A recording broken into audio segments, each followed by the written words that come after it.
மதுரை குலுங்க பாண்டிய நாடு அதிர தமிழக வெற்றி கழகத்தினுடைய 2வது மாநில மாநாடு மதுரை மாவட்டம் பாரப்பத்தி அப்படின்ற பகுதியில் நடக்க போகுது. 21ஆம் தேதி நடக்க போற இந்த மாநாட்டுக்கு பல்வேறு மாவட்டங்கள்ல இருந்தும் தாவேகா தொண்டர்கள் ரொம்ப ஆர்வத்தோட கலந்துக்கிறதுக்காக வருகை புரிய காத்துக்கிட்டு இருக்காங்க. இந்த மாநாட்டு பணிகள் எந்த அளவுக்கு வீரியமா நடந்துகிட்டு இருக்கு, இதுல இருக்கக்கூடிய முக்கிய அம்சங்கள் என்னென்ன, கடந்த விக்கிரவாண்டி கொள்கை விளக்க மாநாட்டில் நடந்ததை விட இந்த முறை அதிகமான பிரம்மாண்டம் இருக்க போகுது, அதிகமான மக்கள் கூட்டம் இருக்க போகுது அப்படிங்கிறத தாவேகாவினர் மிக எழுச்சியோட சொல்லிக்கிட்டு இருக்காங்க.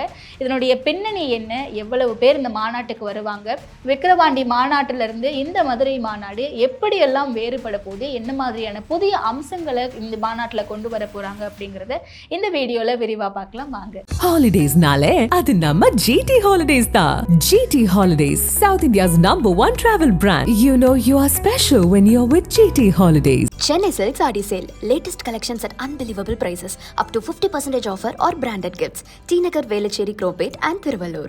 அறுவை சிகிச்சையில்லா குணம் இது ஆயுட்கால நிவாரணம்.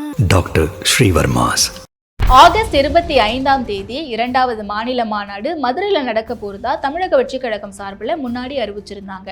ஆனால் பல்வேறு சூழல் காரணமாக அது ஆகஸ்ட் 21ஆம் தேதியா மாற்றப்பட்டிருக்கு. ஏன்னா காவல்துறை தரப்புல இருந்து 27ஆம் தேதி விநாயகர் சதுர்த்தி வருது, அதனால நீங்க 18லிருந்து 22க்குள்ள ஏதாவது ஒரு தேதியை சூஸ் பண்ணிக்கோங்க மாநாட்டுக்கு அப்படின்னு ஒரு கோரிக்கை வைக்கப்பட்டதாகவும், இந்த கோரிக்கையை கருத்தில் கொண்டு தாவேகாவினுடைய தலைவர் விஜய் அவர்கள் இதை பரிசீலித்து 21ஆம் தேதி இந்த மாநாடு தேதியை அறிவிச்சிருக்காரு. 25ஆம் தேதி நடக்கிறதா இருந்த மாநாடு அப்படிங்கிறது 4 நாட்களுக்கு முந்தையதாகவே 21ஆம் தேதி நடத்த திட்டமிட்டு இருக்கிறதுனால பணிகள் அப்படிங்கறத இன்னும் வேகமா முடிக்கிறதுக்காக எல்லாருமே ரொம்ப ஆர்வமா இரவும் பகலும் வேலை செஞ்சுக்கிட்டு இருக்காங்க. கிட்டத்தட்ட 1000க்கும் மேற்பட்ட தொழிலாளிகள் அந்த இடத்துல இந்த மாநாட்டு பந்தல் அமைக்கிறது, மாநாட்டு மேடை அமைக்கிறது அப்படின்ட்டு அந்த பணிகள்ல ஈடுபட்டு இருக்கிறதாகவும் தகவல் வெளியாக இருக்கு. மதுரையிலிருந்து தூத்துக்குடிக்கு போகக்கூடிய அந்த தேசிய நெடுஞ்சாலையில் இருக்கக்கூடிய ஒரு 500 ஏக்கர் பரப்பளவில் இருக்கக்கூடிய நிலத்தை தேர்ந்தெடுக்கப்பட்டு அதுல சுத்தம் செய்யற பணிகள் எல்லாம் மேற்கொள்ளப்பட்டு இன்னைக்கு மேடை அமைக்கிற பணிகள் எல்லாமே மும்முரமா போய்கிட்டு இருக்கு. 200 அடி நீளமும் 60 அடி அகலமும் கொண்டு இந்த மேடை அப்படிங்கிறது பிரம்மாண்டமா தயார் செய்யப்பட்டு வந்துட்டு இருக்கு. இந்த மேடை அப்படிங்கிறது ஏன் இவ்வளவு பெருசா போடுறாங்க அப்படின்னா, மாவட்ட செயலாளர்கள், அதாவது இதுவரைக்கும் 120 மாவட்ட செயலாளர்கள் தாவேகாவில் அறிவிச்சிருக்காங்க. இந்த அறிவிக்கப்பட்ட மாவட்ட செயலாளர்கள் எல்லாருமே அந்த மேடையில பிரம்மாண்டமாக இருபுறமும் அமர போறாங்க. அதற்கு மத்தியில முக்கிய பொறுப்பாளர்களாக இருக்கக்கூடிய விஜய் அவர்களா இருக்கட்டும், இல்ல ஆனந்த் அவர்கள், ஆதவர்ஜுனா அவர்கள் அப்படின்ட்டு முக்கிய தலைவர்கள் எல்லாரும் உட்கார்றதுக்காக இடையில ஒரு ஸ்பேஸ் விட்டுட்டு சைட்ல இந்த 120 மாவட்ட செயலாளர்களையும் அமர வைக்கிறதுக்காகத்தான் எவ்வளவு பெரிய ஒரு மேடை, பிரம்மாண்ட மேடை அப்படின்னு சொல்லப்படுது. அண்ட் இது ஒரு பக்கம் இருக்க ரேம்ப் வாக். விஜய் அவர்கள் ஏற்கனவே விக்கிரவாண்டி மேடையில இருபுறமும் இருக்கக்கூடிய தொண்டர்களையும் ரசிகர்களையும் மக்களையும் சந்திக்கிறதுக்காக ஒரு ரேம்ப் வாக் மாதிரி போயிருந்தாரு. அதே மாதிரியான ரேம்ப் வாக்கான மேடையை இந்த மதுரை மாநாட்டிலையும் போட்டிருக்காங்க. இந்த ரேம்ப் வாக் மேடையினுடைய டிஸ்டன்ஸ், அதாவது நீளம் எவ்வளவு தூரம் இருக்கு அப்படின்னு பார்த்தோம்னா 800ல இருந்து 1000 அடி வரைக்கும் இருக்கும். அதாவது ஒரு 300 மீட்டர்ஸ், 200ல இருந்து 300 மீட்டர்ஸ் வரைக்கும் இருக்கும். அதுக்குள்ளதான் விஜய் அவர்கள் நடந்து போய் இருபுறமும் இருக்கக்கூடிய ரசிகர்களாக இருக்கட்டும், தொண்டர்களாக இருக்கட்டும், மக்களாக இருக்கட்டும், இவங்க எல்லாரையும் சந்திக்க போறாங்க அப்படின்னு சொல்றாங்க. அது மட்டும் இல்லாம கடந்த விக்கிரவாண்டி மாநாட்டிலேயே தவிர்க்க முடியாத பல்வேறு சிக்கல்களை சந்திச்சாங்க, தவிர்க்க முடியாத தவறுகளும் இழைக்கப்பட்டிருந்தது. அந்த தவறுகள் எதுவுமே இந்த மாநாட்டில் நடக்கக்கூடாது அப்படிங்கிறதுல ரொம்பவே கவனமா இருக்காங்க. பல்வேறு விஷயங்களை புதுசா கொண்டு வந்திருக்காங்க அப்படின்ற தகவல்களும் வெளியாகி இருக்கு. என்ன மாதிரியான விஷயங்கள் புதுமையா இருக்கு அப்படின்னு பார்த்தோம்னா, உதாரணத்துக்காக தண்ணீர் தொட்டிகள். மதியத்துக்கு மேல நடக்கக்கூடிய மாநாட்டுக்காக விக்கிரவாண்டியில காலையில இருந்தே தொண்டர்கள், ரசிகர்கள் எல்லாருமே வர ஆரம்பிச்சதுனால தண்ணி அப்படிங்கிறது காலையிலேயே காலி ஆயிடுச்சு. பலரும் மதியத்துக்கு மேல தண்ணீர் இல்லாம மயக்கம் அடைந்ததை நம்மளால பார்க்க முடிஞ்சது. ஸோ இப்படிப்பட்ட சூழலை தவிர்க்கணும், தண்ணீர் தொட்டியில் தண்ணீர் இருந்துட்டே இருக்கணும், காலியாக கூடாது அப்படிங்கிறதுக்காக மக்கள் இருக்கக்கூடிய இடத்திலேயே அவங்களுக்கு தண்ணீரை விநியோகிக்கிற மாதிரியான தண்ணீர் தொட்டிகளை அங்கங்க வைக்க போறதாகவும் தகவல்கள் வெளியாகி இருக்கு. இதை என்ன பேசிஸ்ல வைக்க போறாங்க அப்படின்னு பார்த்தோம்னா, நான் ஏற்கனவே சொன்ன மாதிரி 500 ஏக்கர் பரப்பளவுல இந்த மாநாட்டு திடல் தயார் செய்யப்பட்டிருக்கு அப்படின்னா இதனுடைய மாநாட்டு மேடை, மாநாட்டுக்கான அந்த ரேம்ப் வாக் மேடை, அப்புறம் மக்கள் வரக்கூடிய entrance, entrance, exit, emergency exit, parking, மக்கள் போகக்கூடிய அந்த வழித்தடம் அப்படின்ட்டு இது எல்லாமே தவிர்த்துட்டு மக்கள் அமர்றதுக்கான இடத்தை வந்து 90லேருந்து 100 இடங்களாக ஸ்ப்ளிட் பண்ணி பாக்ஸாக போட்டு வச்சுருக்காங்க. இந்த பாக்ஸில் தான் வந்து பார்த்தீங்கன்னா ஒவ்வொரு பாக்ஸ்லேயுமே 1500லேருந்து 2000 மக்கள் வரைக்கும் உட்கார்றதுக்கான இடம் அமைக்கப்பட்டிருக்கு அப்படின்னும் சொல்லப்படுது. அப்படி ஒவ்வொரு பாக்ஸ்லையுமே 1500லேருந்து 2000 மக்கள் உட்கார்றாங்க அப்படின்னா அவங்களுக்கான தண்ணீர் வசதி ஒவ்வொரு பாக்ஸுக்குமே போகக்கூடிய அளவில் பைப்புகளாக கனெக்ட் பண்ணப்பட்டிருக்கு. இந்த ஒவ்வொரு பாக்ஸுக்குமே 5லேருந்து 10 குழாய்கள் வைக்கப்பட்டு அந்த குழாய்கள் மூலமாக இந்த குடிநீர் தண்ணியை அவங்க ஈஸியாக பெற்றுக்கலாம். குடிநீர் பற்றாக்குறை யாருக்குமே இருக்கக்கூடாது, இதனால் எந்த பிரச்சனையும் வரக்கூடாது அப்படின்றதுக்காக இப்படியான எந்த ஒரு மாநாட்டிலையும் இல்லாத அளவுக்கு சிறப்பான ஒரு தண்ணீர் திட்டத்தை இவங்க கொண்டு வந்திருக்காங்க இந்த மாநாட்டில் முதல் முறையா அப்படின்ற தகவல்களும் வெளியாக இருக்கு.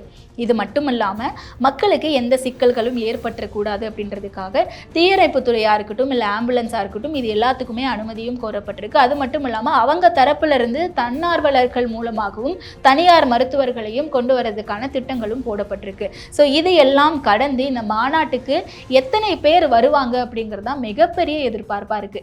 ஏன் அப்படின்னா கடந்த விக்கிரவாண்டி மாநாட்டிலேயே 8 லட்சம் பேர் வந்திருப்பாங்க அப்படிங்கிறதா தரவுகள் ஒரு இடத்துல சொல்லப்படுது. 7 லட்சம் அப்படின்னும் சொல்லப்படுது. ஆனால் தமிழக வெற்றி கழகத்தை பொறுத்த வரைக்கும் இவங்க 10லேருந்து 15 லட்சம் பேர் இந்த மாநாட்டுக்கு வந்திருப்பாங்க அப்படின்னு சொல்றாங்க. அப்போ அவங்களுடைய தரவுகளின்படி பார்த்தோம் அப்படின்னா இரட்டிப்பாக இந்த 2வது மாநில மாநாட்டுக்கு வருவாங்க. அதாவது 20லேருந்து 30 லட்சம் பேர் வரதுக்கான சாத்தியங்கள் இருக்கு அப்படின்னு தமிழக வெற்றி கழகத்தினர் கிளைம் பண்றாங்க. இது ஒரு பக்கம் இருக்க, தமிழக வெற்றி கழகத்திலிருந்து இந்த மாநாட்டுக்கான அனுமதியை கேட்டு ஒரு விண்ணப்பம் கொடுத்திருப்பாங்கல்ல கமிஷனர் ஆஃபீஸ்ல, அந்த விண்ணப்பத்தில் என்ன சொல்லியிருக்காங்க அப்படின்னா இந்த மாநாட்டுக்கு 1.5 லட்சம் பேர் வருவாங்க, அதற்கான நாற்காலிகள்லாம் போடப்பட்டு வைக்கப்பட்டிருக்கு, அந்த மாதிரியான ஒரு திட்டம் தான் நாங்கள் போட்டிருக்கோம் அப்படின்னு சொல்லியிருக்காங்க. எப்படி அப்படின்னு பார்த்தோம்னா ஆண்கள் மட்டுமே 1,20,000 பேர் கிட்ட வருவாங்க அப்படின்னு சொல்றாங்க. பெண்கள் 25,000லேருந்து 30,000 பேர் வருவாங்க அப்படின்னு சொல்லப்படுது. முதியவர்கள் 5,000 பேர் அப்படின்னும் மாற்றுத்திறனாளிகள் ஒரு 500 பேர் வருவாங்க அப்படின்னு சொல்லப்படுது. ஸோ இது எல்லாமே கால்குலேட் பண்ணால் ஒரு 1.5 லட்சம் பேர் வருவாங்க, அவங்களுக்கான நாற்காலிகள்லாம் போடப்பட்டு இந்த மாநாடை நாங்கள் திட்டம் பண்ணி வச்சுருக்கோம் அப்படின்னு சொல்கிறாங்க. இது ஒரு பக்கம் இருக்க, ஏற்கனவே விக்கிரவாண்டி மாநாட்டில் சொன்ன மாதிரியே இந்த மாநாட்டிலையும் குழந்தைகளுக்கும் கர்ப்பிணி பெண்களுக்கும் ஸ்ட்ரிக்ட்லி நாட் அலவுட் அப்படின்னு தாவேகா தரப்பிலிருந்து சொல்லியிருக்காங்க. இப்போ இவங்கெல்லாம் நாட் அலவுடுனா அப்போ அந்த ஆண்கள், பெண்கள், முதியவர்கள், மாற்றுத்திறனாளிகள் யாராக இருப்பாங்க அப்படின்னு பார்த்தீங்கன்னா கடந்த முறை மக்கள் தன்னெழுச்சியாக வந்தாங்க, அதனால தான் 10 லட்சத்திலிருந்து 15 லட்சம் பேர் அங்கே கூடுறதுக்கான சாத்தியக்கூறு ஏற்பட்டது அப்படின்னு தமிழக வெற்றி கழகத்தினர் சொல்றாங்க. அது இரட்டிப்பாகும் அப்படின்னும் சொல்றாங்க.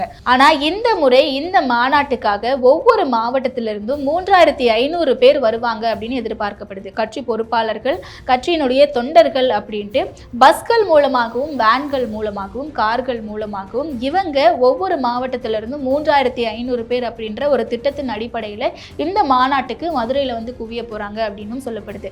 எது எப்படியாக இருந்தாலும் இந்த மாநாட்டு மேடை அப்படிங்கிறது விஜய் அவர்களை மட்டுமே சுற்றி இருக்கக்கூடிய ஒரு விஷயமா பார்க்கப்படுது இல்லை. ஏன்னா விஜய் அவர்கள் என்ன பேசுவார் அப்படிங்கிறது தான் இங்கே மிகப்பெரிய ஒரு விஷயமா பார்க்கப்பட்டுச்சு. ஏன்னா முதல் மாநாட்டில் 45 நிமிடங்கள் பேசின விஜய் அவர்கள் அடுத்தடுத்து நிகழ்ந்த ஒவ்வொரு நிகழ்வுலையும் எவ்வளவு நேரம் பேசினாரு, என்ன விடயத்தை பேசினாரு அப்படிங்கிறது இன்னைக்கு வரைக்குமே பேசு பொருளாகிட்டு இருக்கக்கூடிய சூழல்ல அந்த கட்சியினர் வருவாங்களா, கூட்டணிக்கு பேச்சுவார்த்தை நடக்குமா மேடையில், இல்லை இந்த முக்கிய தலைவர் வந்து விஜயுடைய இந்த பயணம் குறித்து அந்த மேடையில் பேசுவாரா அப்படின்ற பல்வேறு எதிர்பார்ப்புகள், பல்வேறு கேள்விகள் மக்கள் மத்தியில் இருந்த சூழல்ல இந்த மாநாட்டில் விஜய் அவர்கள் மட்டும்தான் இந்த ஸ்டேஜை முழுதுமாக கையாள போறாரு அப்படிங்கிற ஒரு தகவல்களும் வெளியாகி இருக்கு. இது எந்த அளவுக்கு உண்மை அப்படின்னு நமக்கு தெரியல. ஆனால் விஜய் மட்டும்தான் இந்த மேடையில் ஒரு ஹீரோவாகவும் ஒரு ஸ்டாராகவும் நிற்க போறாரு அப்படின்ற தகவல்களை வெளிப்படுத்தி இருக்காங்க. ஸோ இந்த மாநாடு குறித்து உங்களோட எக்ஸ்பெக்டேஷன்ஸ் என்னவா இருக்கு அப்படிங்கிறத கீழே கமெண்ட் பண்ணுங்க. 21ஆம் தேதி நடக்கக்கூடிய இந்த பிரம்மாண்டமான 2வது மாநில மாநாட்டுக்கு நீங்க போவீங்களா இல்லையா அப்படிங்கிறதையும் கீழே சொல்லுங்க. ஹாலிடேஸ்னாலே அது நம்ம GT Holidays da.